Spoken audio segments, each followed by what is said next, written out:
Tenemos hoy el honor y el gran placer de tener una conversación con un diputado del gobierno de la República de Argentina. Se trata de Waldo Wolf. Pero él no es un diputado como todos los otros diputados. Él es muy especial porque es una persona de gran convicción, un gran patriota argentino y al mismo tiempo un gran judío. Él defiende al pueblo judío, defiende al pueblo argentino, a la democracia. Yo sé de que el caso de Alberto Nisman, el fiscal, le tocó muy de cerca y él hizo muchas investigaciones y escribió acerca de ello por todos los atropellos que ocurrieron contra la comunidad judía en Buenos Aires. Así que Waldo Wolf es un gran defensor de la democracia, de los derechos humanos del pueblo judío y del pueblo argentino. Tuve el placer de conocerlo personalmente hace un par de años en Israel y no puedo olvidar, no sé, Waldo, si es que eso es correcto pedirte que lo hagas. Creo que era en tu brazo izquierdo o brazo derecho, no estoy seguro. Ahí había una inscripción que me dejó, bueno, por un momento me estremecí, porque la gran tragedia que ocurrió al pueblo judío y que para muchos quisieran olvidar, a lo mejor los alemanes, los americanos, todo el mundo, porque aunque no fueron cómplices directos, muchos fueron indiferentes a lo que estaba pasando al pueblo judío. Y Waldo es un gran defensor de la memoria histórica, no olvidar lo que pasó para que no vuelva a suceder en el futuro. Waldo, ya hablé muchísimo. Buenos días y un gran placer de tenerte con nosotros. Dinos qué estás haciendo en estos días. Bueno, primero, Raúl, para mí el placer es mío. Recuerdo cuando nos conocimos allá por diciembre del año 2019, parece mentira, pero ya pasaron más de 2 años. Y bueno, primero gracias por tus conceptuosas palabras, no quiero merecer tanto elogio.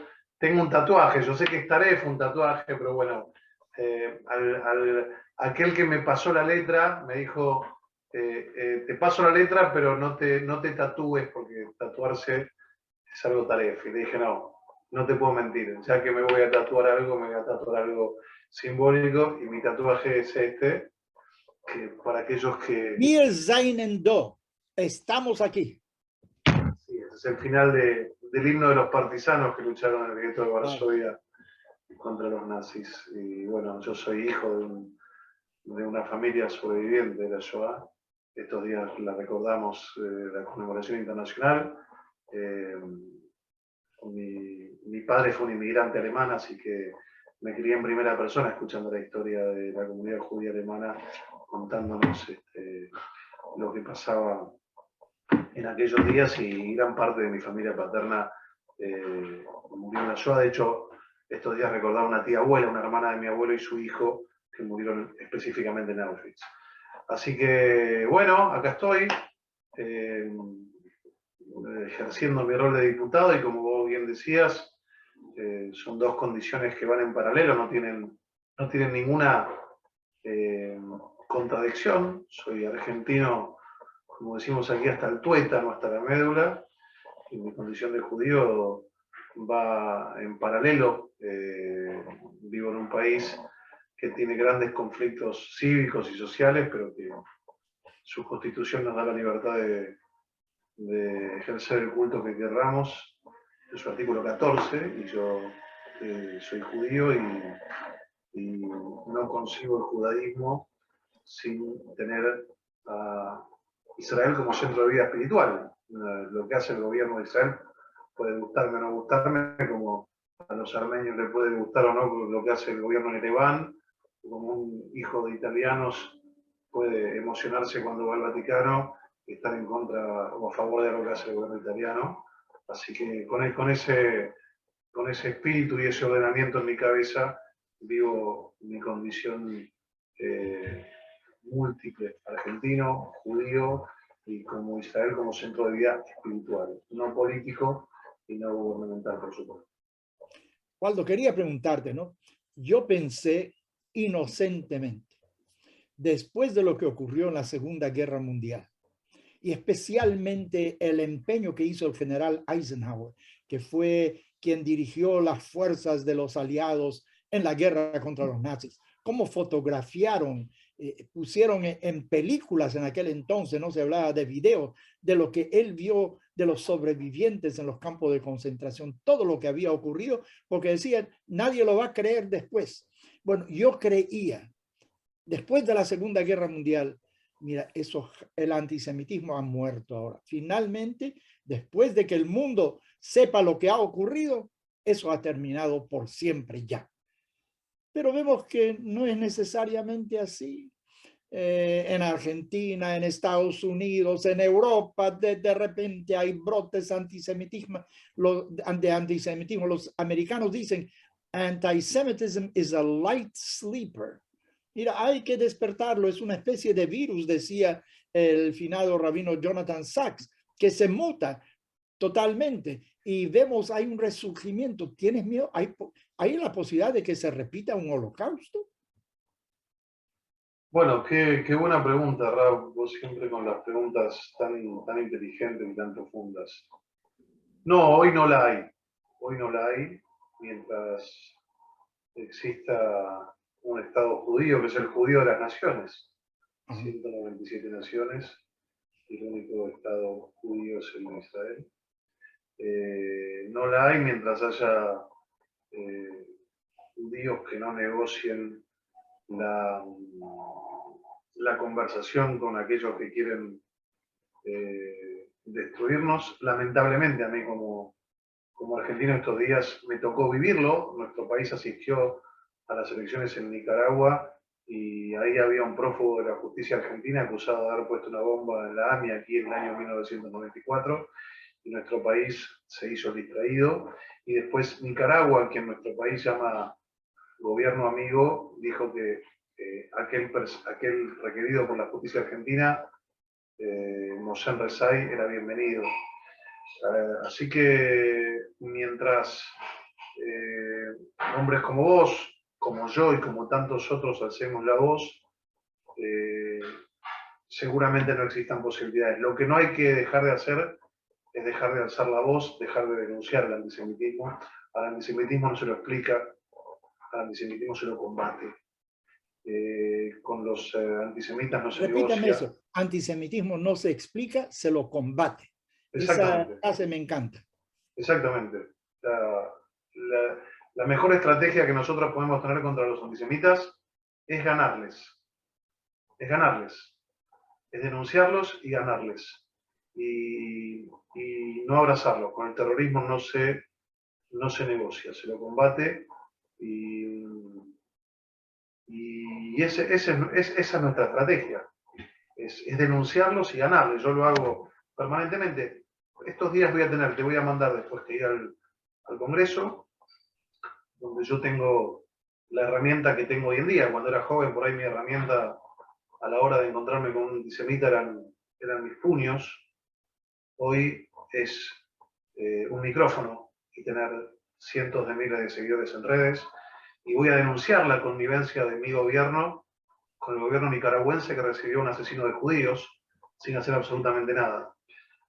Así que hay una frase talmúdica que vos la debés conocer mejor que yo, que dice: no estás obligado a terminar la obra, pero tampoco estás exento de continuarla. Así que si cada uno hace lo que tiene que hacer,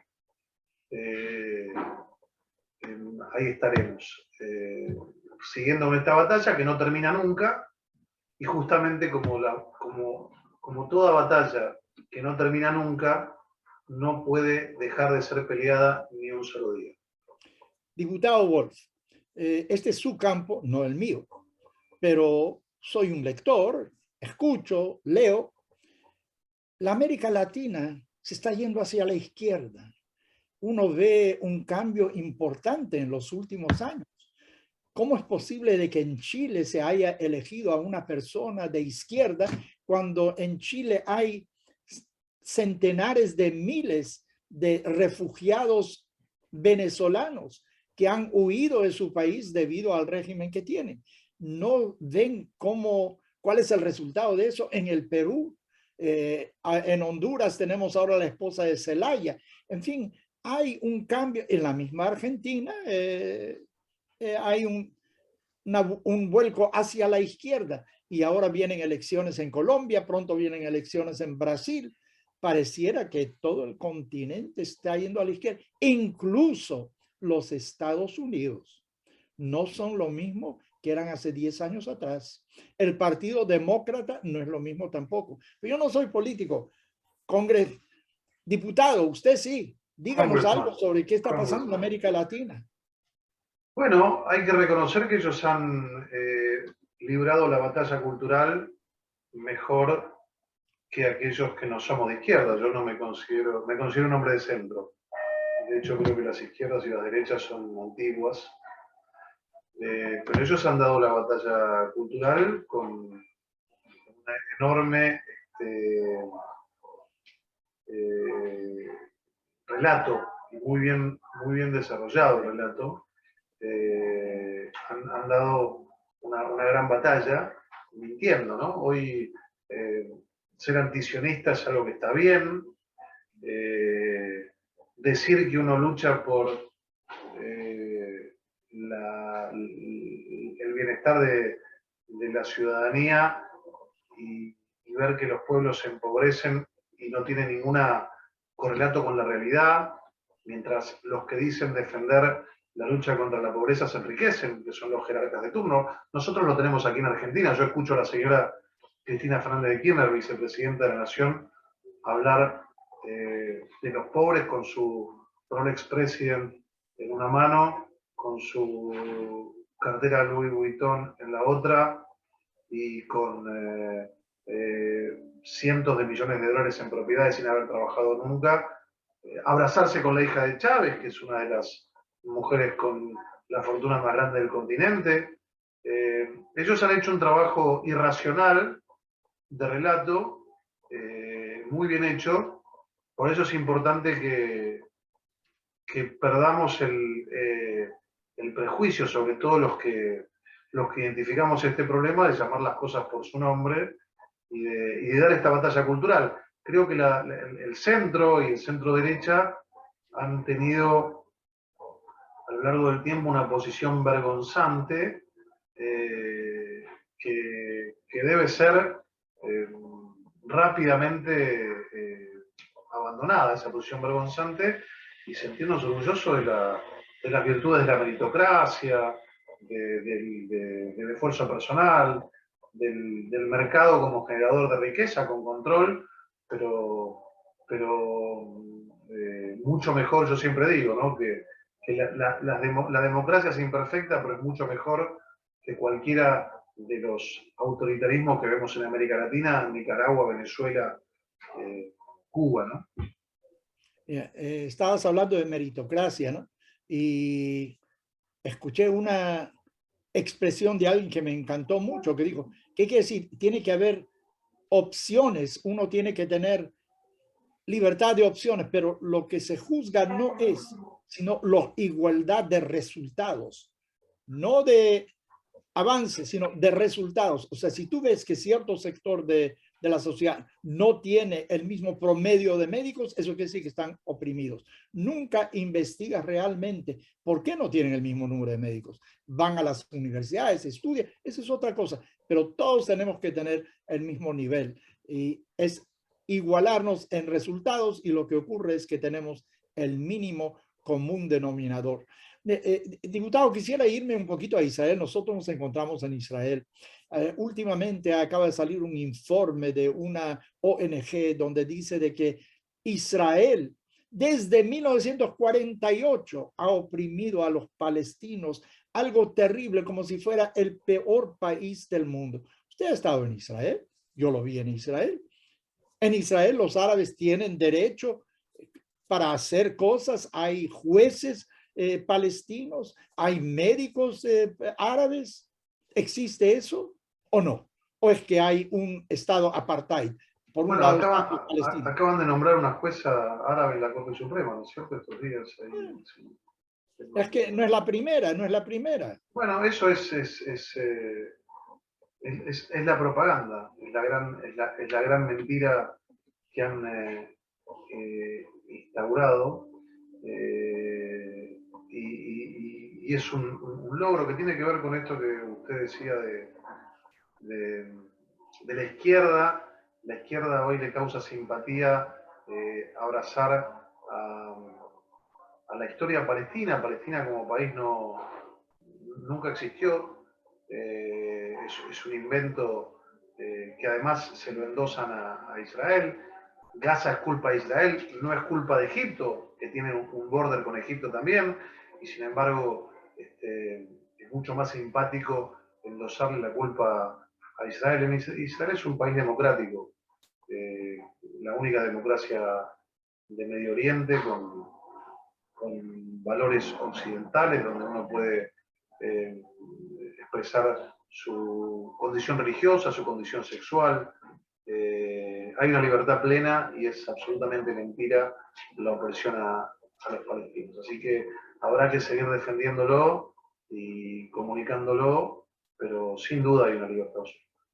¿Sabe, Waldo? Yo estuve una vez en Israel con prelados de la Iglesia Católica, porque yo estuve muchos años en Venezuela y conocía a todo el mundo, y viajamos juntos a Israel. Bueno, cuando yo voy a Israel, voy al Kotel, voy a una sinagoga en Jerusalén, a una sinagoga en Tel Aviv, etcétera. Voy a los lugares que me interesan, pero cuando fui con ellos, no sabía antes de que hay tantas iglesias en Israel, lugares tan importantes, sagrados para el mundo cristiano en Israel. Claro, sé algo de la historia, pero una cosa es visitarlo, ir allá, y otra cosa es leer acerca de ello. Y le pregunté a esos mismos prelados, estuviste ahora en Israel, dime, ¿sentiste de que hay alguna discriminación contra la Iglesia Católica en Israel? ¿Sientes que hay? Porque el mundo protestante, ¿sabes? Parte de él aporta muchísimo a Israel, pero el mundo católico, le pregunté, mira, ¿encontraste algo? Todo lo contrario, tienen la mayor seguridad, la mayor libertad. Mira, Israel es sumamente capaz en cuestiones militares, cuestiones económicas, tecnología, startup nation, etc. Pero parece que en el relato, en la narrativa, en relaciones públicas, pelamos. O sea, no, como que no tenemos una labia mejor para informar al resto del mundo, o a lo mejor el resto del mundo no quiere escuchar, no quiere escuchar. Bueno, en eso hay que trabajar. Yo lo veo acá con los jóvenes. Tal vez nosotros seguimos con los jóvenes en mi país, ¿no? En Argentina, pero tal vez en muchos casos seguimos educando a los jóvenes con las hipótesis de conflicto de la década del 70 y del 80. Como yo te decía, dando el ejemplo de que yo hoy me defiendo mejor con un micrófono que con los puños. Y hoy hay que educar a los jóvenes para el debate, hay que educar a los jóvenes para rebatir ideas en las redes, para discutir en las redes sociales. Y me parece que esta es una deuda pendiente, sobre todo de la diáspora, de la Golá, del Galut, de educar a nuestros jóvenes para los nuevos desafíos. Y, por ejemplo, en mi país, en Argentina, la dirigencia de la comunidad judía argentina todavía esto no lo ha entendido y seguimos educándolo con hipótesis de conflicto de la década del 80. Mira, últimamente conversé con alguien quien tiene un sitio en el internet que se llama challengejewishleadership.com. Él me dice de que el liderazgo de la comunidad judía en los Estados Unidos no está a la altura. Tienen temor o no sé por qué cuando ocurre un atentado netamente antisemita. Lo llaman, bueno, un atentado criminal, un atentado terrorista, pero no quiere decir que se trata de antisemitismo. ¿Por qué será que la dirigencia judía no enfrenta directamente las cosas como son y decir lo que realmente son? Como dijiste algo, y eso me voy a recordar, de que el antisemitismo no se explica, se combate. Bueno, no, yo lo digo con mucha tristeza y a veces la dirigencia se enoja conmigo, ¿no? La dirigencia de la comunidad judía. Yo también creo que a veces no están a la altura. Nada personal, personalmente los quiero mucho, pero ser dirigente de la comunidad judía, ¿verdad? No se compara con ser dirigente de ningún otro ámbito de pertenencia. Cuando un dirigente acá del Rotary Club, del Club de Leones, organiza un campamento para los jóvenes, está pensando qué les da de comer, y si la cancha de fútbol tiene césped, y si la pelota está inflada. Nosotros, además de eso, tenemos que pensar en darle seguridad, en quiénes son nuestros vecinos, en cómo están formados nuestros líderes para que si alguien nos ataca, defendernos. Tenemos que pensar en ir a hablar con el alcalde local y decirle: usted nos tiene que dar seguridad. Así que no digo que somos ni mejores ni peores, pero tenemos mucha más responsabilidad. Y a veces no están a la altura. Muchas veces no están a la altura. Y para ser dirigente de la comunidad judía hay que tener pelotas. Y si no las tienes, dedícate a otra cosa. Yo he pagado un costo altísimo por no negociar mis valores. De hecho, he sufrido amenazas, me han iniciado causas. Este gobierno a mí me acusó de traición a la patria. Yo estoy acusado en la Argentina de representar intereses extranjeros y corporaciones económicas. Y me han acusado de espiar para Israel. Algo así como un Dreyfus moderno, ¿no? O sea, yo, por ser judío, me lo han dicho miembros de la bancada oficialista, que soy miembro del Mossad, que espío para Israel. Y esto debe ser denunciado permanentemente. Así que sí, creo que muchas veces se equivocan, lamentablemente, con excepciones, y deberían ir a manejar el Rotary Club o alguna otra actividad. Si no están a la altura, deberían entender que esto se paga con peligro para la comunidad de la cual uno está. Yo creo que algunos piensan que si se califica algo como un acto antisemita, uno está de cierta manera promoviendo el antisemitismo. Lo mejor es hacerse los ciegos, que no hay nada y eso va a desaparecer por sí mismo. Pero repito esa frase que me dijiste, el antisemitismo no se explica, se combate.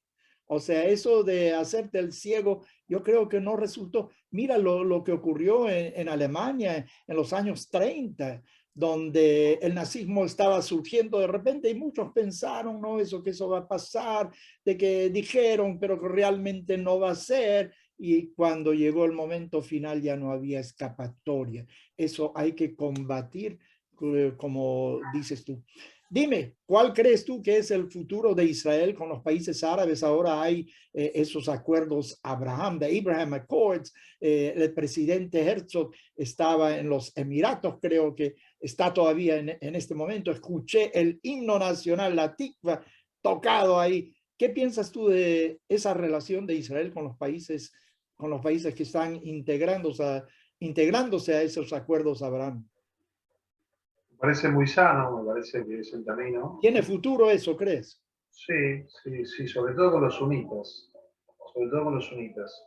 Los chiitas es más difícil, pero creo que la batalla es esa, mostrar de que nosotros somos generadores de civismo y de bienestar.